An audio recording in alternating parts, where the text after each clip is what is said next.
Olá, pessoal! Vamos começar a aula de hoje do curso de Prática Jurídica no Direito Civil.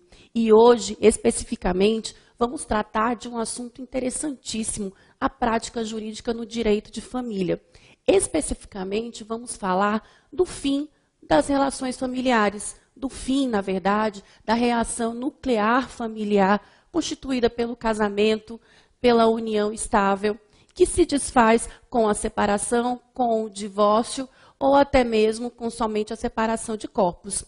Mas é necessário entender essa evolução, essa mudança do paradigma do divórcio anteriormente, da separação, para o que hoje temos no nosso novo CPC.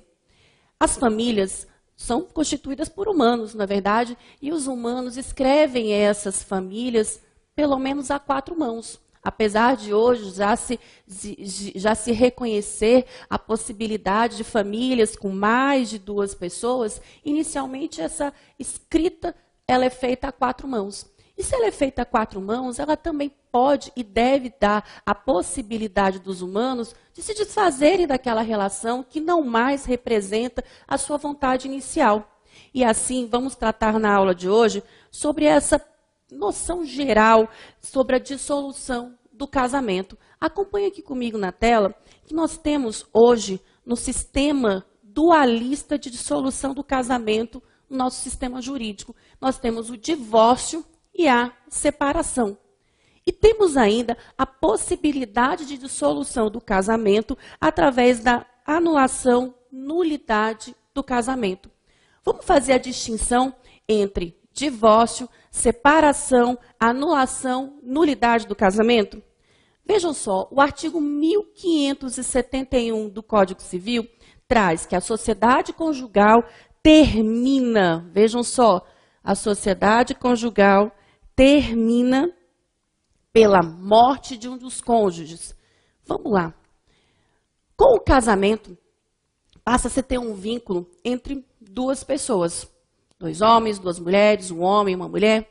E esse vínculo, quer por vontade própria, quer por uma circunstância do destino, ele pode ser dissolvido.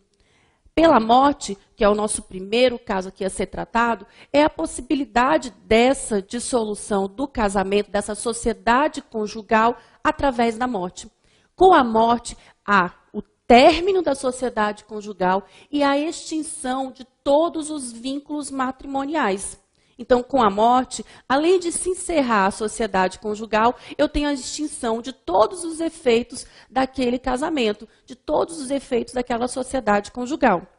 Segundo, pela nulidade ou anulação do casamento. Aqui, meus amigos, eu chamo a atenção de vocês. Porque com a nulidade e a anulação do casamento, nós temos um casamento desconstituído. Nós não temos um casamento dissolvido. Então, vejam só, de acordo com o Código, a sociedade conjugal ela termina com a nulidade e a anulação. Mas, nesse aspecto, o término da relação conjugal não é a extinção dos laços matrimoniais. E por quê? Porque se eu estou tratando de nulidade e de anulação, eu já não falo mais daquele casamento. Então, as pessoas que entram com as ações de nulidade ou de anulação de um determinado casamento, passam ao seu status anterior. Ou seja, não passam a ser separadas judicialmente ou divorciadas judicialmente, passam ao estado anterior. Se anterior ao casamento era solteira, passa a ser solteira. Se era divorciada por um outro casamento, volta ao status anterior também de divorciado. Isso quer dizer que aquele casamento, ele não existiu. E se ele não existiu, eu passo a ter não a dissolução, e sim o término daquela relação conjugal, justamente pela desconstituição do casamento, e não pela sua dissolução. Estão acompanhando comigo essa diferença terminológica? A terceira é pela separação judicial. Vejam só, meus amigos, a separação judicial, ela põe fim, ela termina com a sociedade conjugal. Terminando com a sociedade conjugal é a mesma coisa que dissolver os vínculos matrimoniais? Não. Somente há a possibilidade de dissolução dos vínculos matrimoniais através da morte ou do divórcio, que veremos logo abaixo. A separação judicial, ela traz o término da relação conjugal. Mas aquelas pessoas ali ainda estão envoltas, mesmo que por linhas transparentes e tênues, que faz com que essa dissolução matrimonial não ocorra. Ou seja, eu sou separada, mas eu ainda tenho um vínculo matrimonial com o meu marido. Então, vejam só, eu consigo o término daquela relação conjugal, em que eu coloco um fim para aquela relação, que tem como consequências, nós veremos ali mais à frente, tem como consequência, por exemplo, a dissolução dos bens daquele casamento. Entretanto, a pessoa separada, ela não pode contrair novas núpcias. Somente divorciada ou no caso de morte de um dos cônjuges, onde há exatamente a dissolução de todo e qualquer vínculo matrimonial. Com a separação, eu tenho o fim dos deveres do casamento, mas eu ainda tenho um vínculo matrimonial, eu estou ainda atrelado ao cônjuge. Parágrafo 1º, acompanha aqui comigo. O casamento válido só se dissolve pela morte de um dos cônjuges ou pelo divórcio, aplicando-se a presunção estabelecida neste Código quanto ao ausente. Então, vejam só o que eu acabei de falar para vocês, que o casamento ele somente é dissolvido com a morte ou com o divórcio. E isso traz consequências que pode a possibilidade de contrair um novo casamento. Então, vamos lá.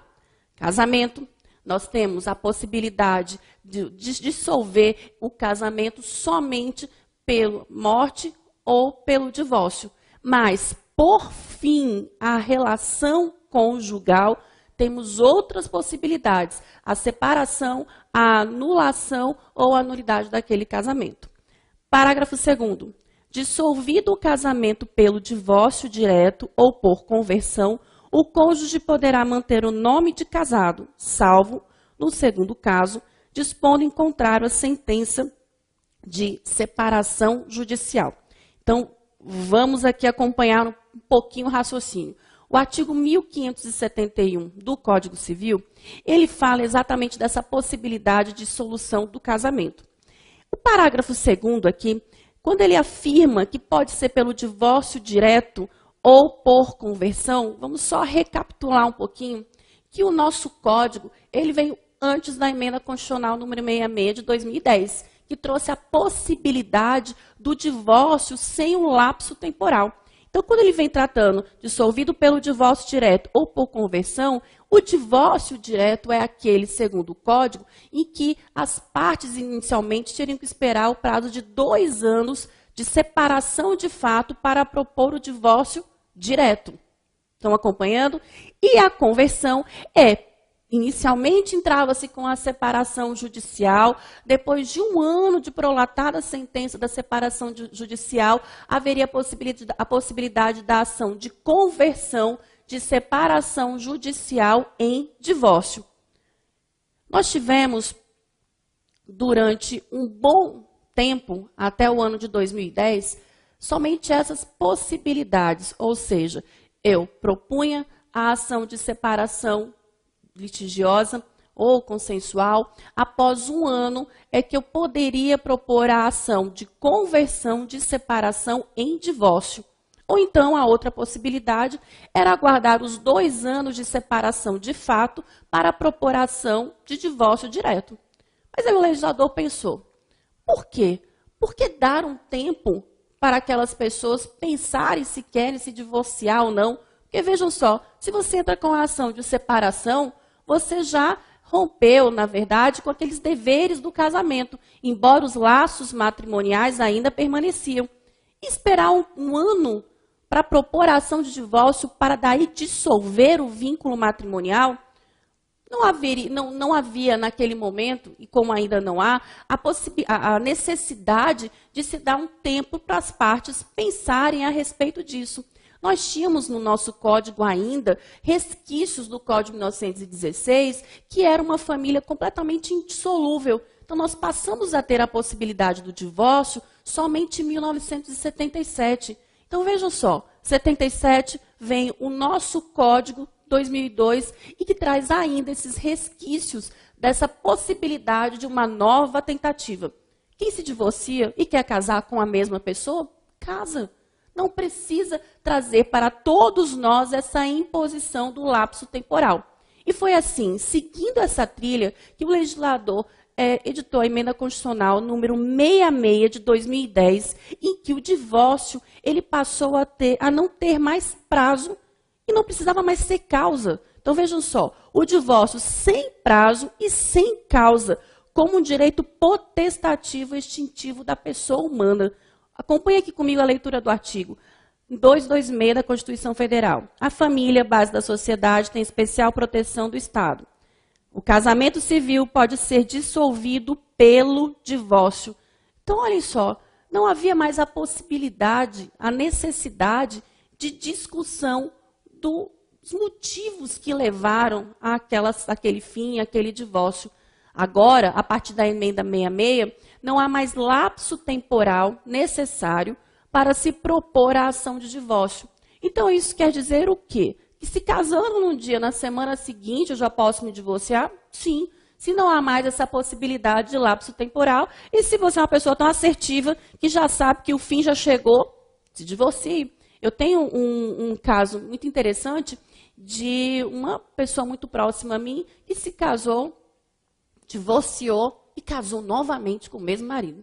Ai, meu filho, é muita fé, viu? Mas ela tem, e está dando super certo, já tem filhos, e é uma situação em que houve o casamento, houve a dissolução pelo divórcio e um novo casamento. Então, ela não restabeleceu o casamento anterior, porque a partir do momento que se propõe a ação de divórcio, ela dissolve todo e qualquer vínculo matrimonial. Então, ela teve com a mesma pessoa 2 casamentos e um divórcio. Tudo bem? Vamos lá. Durante um bom tempo, nós tivemos um posicionamento da doutrina e da jurisprudência com o término da separação. Então, a partir da emenda número 66 de 2010, nós tivemos uma grande discussão doutrinária se ainda prevalecia a separação no nosso código. Porque vejam só, os artigos do código que tratam da possibilidade de dissolução da sociedade, término da sociedade conjugal pela separação, ele ainda permanecia em vigor. Porque a emenda constitucional não revogou o artigo, não revogou o Código Civil, os artigos que vem falando da possibilidade da separação. Então, ficamos durante 4, 5 anos trabalhando dentro dessa possibilidade ou não do divórcio, a ponto de as pessoas proporem ação de separação e, quando entravam na determinada vara, o juiz falava, não, já vou divorciar vocês, porque tem a emenda 66. Se eu posso mais, que é o divórcio, é a dissolução do vínculo matrimonial, por que eu vou colocar o menos? Então, durante bom tempo, até o nosso novo CPC, tinha essa discussão se haveria ou não a possibilidade da separação. Muitos doutrinadores foram a favor exatamente dessa extinção da separação no nosso ordenamento jurídico, com o fundamento de que, se quem quer separar, também pensa em dissolver aquele vínculo. E se pensa em dissolver aquele vínculo, é necessário que faça pela via correta, através do divórcio. Então, vejam assim, acompanhem aqui comigo aqui na tela com vocês, eu separei alguns trechos de doutrinadores a respeito disso, e vou só ler aqui um com vocês, os outros vocês acompanhem no material.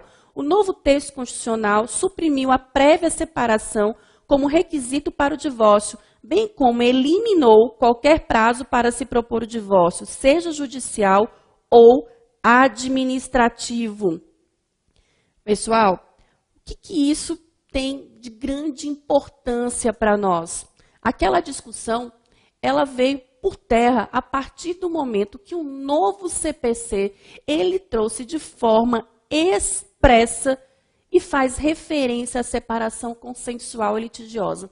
Então, o novo CPC, para aqueles que ainda tinham dúvida dessa possibilidade ou não ainda de propor a separação judicial, o novo CPC falou, ela existe, e ainda regulamentou a forma processual, tanto da separação quanto do divórcio. Acompanhem comigo aqui o artigo 693. As normas deste capítulo aplicam-se aos processos contenciosos de divórcio, separação, reconhecimento e extinção de união estável, guarda, visitação e filiação. Acompanharam aqui de separação? Então, a partir do momento que o novo CPC trouxe na redação do artigo 693 a possibilidade da separação, ele fez reviver e fez ressaltar que sim, a separação permanece no nosso ordenamento jurídico. Embora ainda algumas críticas desfavoráveis ao Instituto da Separação, é importante que se diga que, em respeito à própria autonomia privada, em respeito à própria vontade das partes, se elas quiserem se separar, por que não?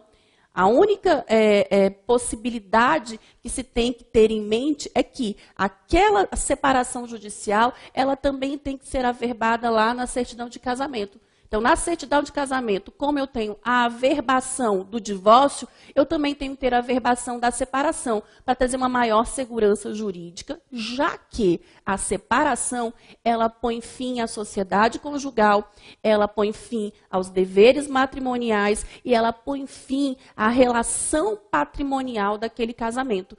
Então, a partir dessa homologação, na verdade, desse mandado de averbação, da homologação da separação, é importante a informação lá na certidão de casamento, exatamente para trazer maior segurança jurídica nas relações com aquelas pessoas que optaram pela separação. E quais são essas espécies procedimentais de divórcio, de separação? A primeira delas, e acompanhe aqui comigo, é o divórcio e a separação litigiosos, que é um procedimento especial das ações de família e estão entre o artigo 693 e 699 do novo CPC. Temos também o divórcio e separação consensuais e que ele pode ser feito em cartório ou em juízo. Não havendo interesse de incapaz, pode ser feito por escritura pública. Então vamos lá, com calma, vamos tratar agora dessas duas formas aqui de procedimentos especiais. Vou começar pelo divórcio e separação consensuais. Vejam só, o novo CPC, no artigo 733, 731 e 732, disciplina a possibilidade de separação e divórcio da forma consensual, tanto judicial quanto administrativa feita no cartório. Agora vamos lá. Quais são os requisitos para essa separação, esse divórcio realizado na via administrativa? Primeiro grande requisito, meus amigos, que não haja interesse de incapazes. E não haja interesse de incapazes porque não há a intervenção do Ministério Público. Por quê? Vai ser o tabelião, através da escritura pública, que vai dissolver aquele vínculo matrimonial. Então, vejam só, não havendo interesse de menores, de incapazes daquela relação conjugal, todos os aspectos inerentes àquele casamento, ao fim daquela relação conjugal, pode ser tratado pela separação ou pelo divórcio, pela via administrativa no cartório. Mais à frente, nós vamos desmiuçar esse procedimento administrativo, falando dos requisitos, falando da possibilidade, dando alguns exemplos nos blocos posteriores a respeito de como propor essa ação, se há necessidade do advogado, do defensor público. O outro, divórcio e separação litigiosos. Vejam só, o novo CPC, ele, de uma forma muito humana, trouxe para dentro do direito de família um procedimento especial das ações de família. Então, esse procedimento especial das ações de família está inserido entre o artigo 693 e 699 do novo CPC.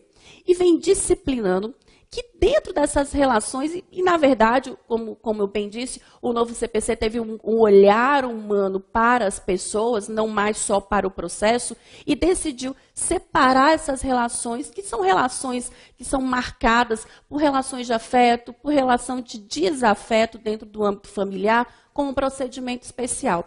E o procedimento especial das ações de família é que mesmo com o divórcio e a separação litigiosos, nós teremos a mediação. Então, o novo CPC, ele traz como regra a mediação nas ações de família. Então, nas ações de família, são de alimentos, investigação de paternidade, separação, divórcio, impostas judicialmente, necessariamente passarão pela mediação. Vamos conversar também um pouquinho mais à frente a respeito desse procedimento, desmiuçar a petição inicial, trazer um pouco mais de prática e vivência para vocês no que diz respeito a essa dissolução e o divórcio na via judicial. E a separação de corpos, meus amigos, estão lembrados dela? Eu me lembro que ainda no nosso Código Civil há aquela possibilidade da separação de corpos. Então vejam só, quando nós ainda tínhamos o lapso temporal para propor a ação de divórcio ou da separação judicial, o que normalmente se fazia à época, os advogados, nós entrávamos com a ação de separação de corpos para ter inicialmente aquela data, ou seja, a data comprovada da separação de corpos entre as partes, e a partir daquela data da separação de corpos, já começava a contar aquele prazo que eu falei de 2 anos para propor a ação de divórcio. E a separação de corpos com o novo CPC, que trouxe várias formas e extinguiu as ações, os procedimentos, as ações cautelares. Como é que nós ficamos? A separação de corpos é uma ação cautelar ou de conhecimento? A separação de corpos agora precisa da propositura da ação principal? Vamos só lembrar como era anteriormente. Eu entrava com a ação de separação de corpos, tinha um prazo de 30 dias, entrava com a ação cautelar de separação de corpos, e tinha um prazo de 30 dias para propor a ação principal, ou separação judicial, ou divórcio litigioso, ou até mesmo se as partes entrassem num acordo, uma separação consensual ou um divórcio consensual. Mas era necessário a propositura da ação principal. E hoje, no novo CPC, que nós não temos mais a possibilidade das ações cautelares. Pois bem, ainda há a possibilidade da ação de separação de corpos. Mas agora a ação de separação de corpos, meus amigos, não é mais uma ação cautelar. Ela passou a ser uma ação de conhecimento. Então vamos lá. Há necessidade da propositura da ação principal? Não. Se não temos mais a ação cautelar e essa ação passou a ser uma ação de conhecimento de separação de corpos, nós não temos mais a obrigatoriedade de propor a ação principal. Então, vejam bem, o abandono de lar, ele ainda impede a separação de corpos? Lembram que nós tínhamos a possibilidade de constituir, de reconhecer o abandono de lar? E como é que ela fica? Ele impede a separação de corpos? Não. O abandono de lar, ele não impede a separação de corpos, entretanto, é necessário que se comprove esse abandono de lar e eu entro já com a ação de divórcio. Então, vejam bem, para que entrar com a separação de corpos, que lá atrás tinha um condão, além da proteção daquele que propunha a ação de separação de corpos, tinha também o condão de iniciar um lapso temporal. Se eu tenho já constituído o abandono de lar, eu não preciso entrar com a separação de corpos, porque a separação de corpos ela já é reconhecida a partir do abandono de lar. E se ela já é reconhecida a partir do abandono de lar, eu entro com o divórcio. Mas, Melissa, eu não sei o paradeiro dele. Afinal de contas, ele abandonou o lar. Divórcio litigioso. Pede citação por edital. Informa lugar desconhecido e não sabido. Mas não há mais a necessidade de entrar com a separação de corpos para se iniciar a contagem de um lapso temporal para o divórcio. Já se propõe, nessa situação de abandono de lar, já se propõe o divórcio, se é essa a vontade do autor da ação. Aplica-se na união estável a possibilidade da separação de corpos? Vejam só, meus amigos, a separação de corpos na união estável e no casamento, lembrando que a união estável e o casamento têm a equiparação. Se eu tenho a possibilidade da separação de corpos no casamento, eu também tenho a possibilidade da separação de corpos na união estável. Mas vejam só, na união estável, como vocês bem sabem, não há a possibilidade do divórcio. Porque, como eu disse anteriormente, o divórcio é para dissolver o vínculo matrimonial de um casamento. A união estável não é casamento. A união estável é a possibilidade das pessoas se relacionarem no intuito de constituir família. Então, há a possibilidade dessa separação de corpos na união estável? Sim. Se equipararmos e como devemos equiparar, sim, a união estável com o casamento, a separação de corpos, preenchidos os requisitos que nós vamos falar um pouquinho agora à frente, da concessão dessa separação de corpos, tanto pode ser aplicado no casamento quanto na união estável. Só um parênteses aqui, lembrando que na união estável, eu preciso, caso não haja uma escritura de união estável, um contrato de união estável, eu preciso entrar com a ação de reconhecimento e dissolução de união estável.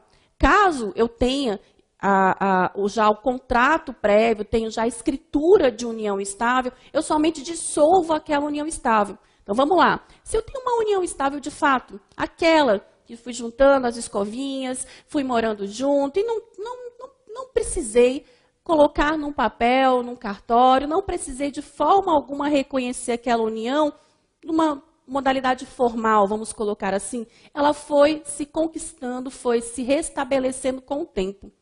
No entanto, com o fim daquela relação, com o desamor naquela união estável, para se propor a ação e para dissolver, caso não haja de uma forma consensual, eu preciso reconhecer para estabelecer o início daquela relação conjugal e preciso extinguir. Então, eu reconheço a união e extingo a união. Num procedimento em vara de família, também em especial, como trata o novo CPC para fins de oitiva de testemunhas, análise de provas.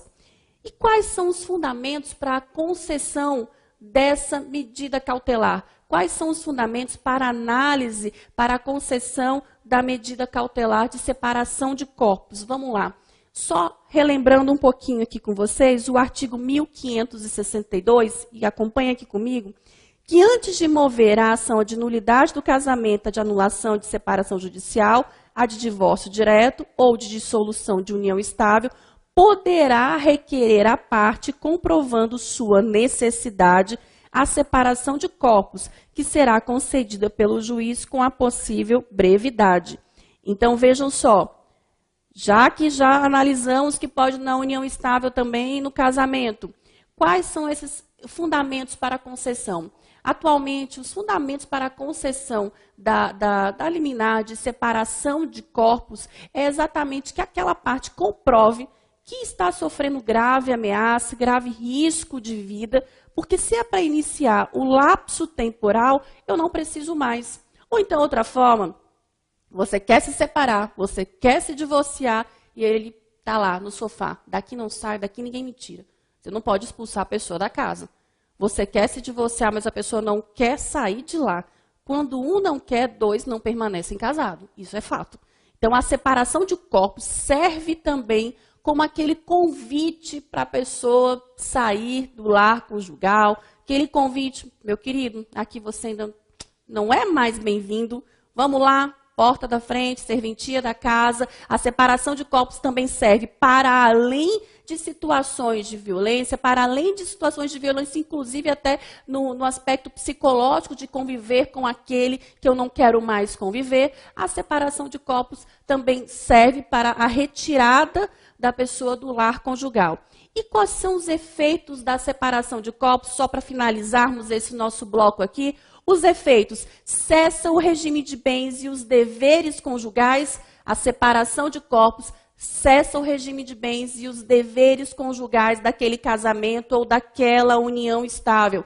Então, a partir do momento que eu tenho uma separação de fato ou uma separação de corpos, eu tenho a cessação do regime de bens e dos deveres conjugais. Vamos dar um intervalo aqui, nós continuamos no próximo bloco.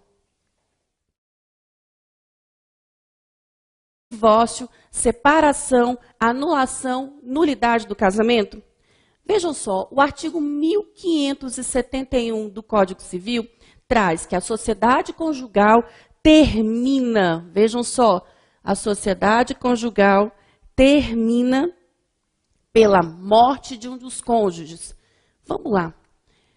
Com o casamento, passa-se a ter um vínculo entre duas pessoas. 2 homens, 2 mulheres, um homem e uma mulher. E esse vínculo, quer por vontade própria, quer por uma circunstância do destino, ele pode ser dissolvido. Pela morte, que é o nosso primeiro caso aqui a ser tratado, é a possibilidade dessa dissolução do casamento, dessa sociedade conjugal, através da morte.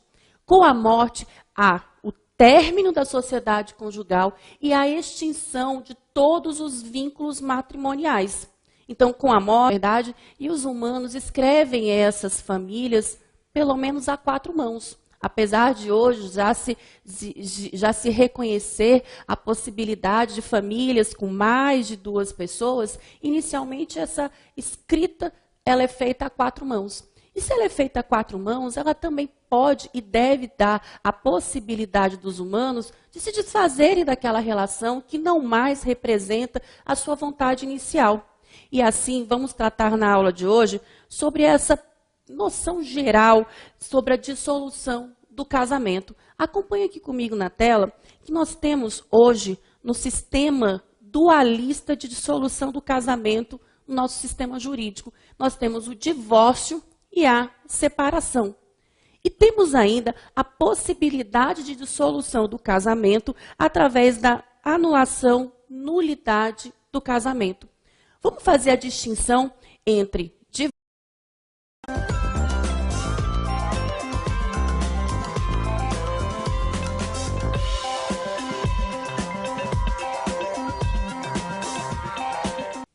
Olá, pessoal! Vamos começar a aula de hoje do curso de Prática Jurídica no Direito Civil.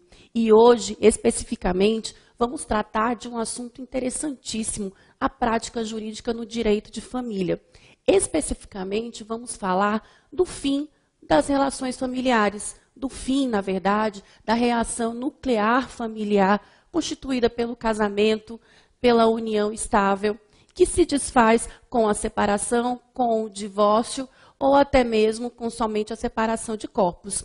Mas é necessário entender essa evolução, essa mudança do paradigma do divórcio anteriormente, da separação, para o que hoje temos no nosso novo CPC. As famílias são constituídas por humanos, na verdade, passam ao seu status anterior, ou seja, não passam a ser separadas judicialmente ou divorciadas judicialmente, passam ao estado anterior. Se anterior ao casamento era solteira, passa a ser solteira. Se era divorciada por um outro casamento, volta ao status anterior também de divorciado. Isso quer dizer que aquele casamento, ele não existiu. E se ele não existiu, eu passo a ter não a dissolução, e sim o término daquela relação conjugal, justamente pela desconstituição do casamento, e não pela sua dissolução. Estão acompanhando comigo essa diferença terminológica? A terceira é pela separação judicial. Vejam só, meus amigos, a separação judicial, ela põe fim, ela termina com a sociedade. Além de se encerrar a sociedade conjugal, eu tenho a extinção de todos os efeitos daquele casamento, de todos os efeitos daquela sociedade conjugal. Segundo, pela nulidade ou anulação do casamento. Aqui, meus amigos, eu chamo a atenção de vocês, porque com a nulidade e a anulação do casamento, nós temos um casamento desconstituído. Nós não temos um casamento dissolvido. Então, vejam só, de acordo com o Código, a sociedade conjugal ela termina com a nulidade e a anulação. Mas nesse aspecto, o término da relação conjugal não é a extinção dos laços matrimoniais. E por quê? Porque se eu estou tratando de nulidade e de anulação, eu já não falo mais daquele casamento. Então, as pessoas que entram com as ações de nulidade ou de anulação de um determinado casamento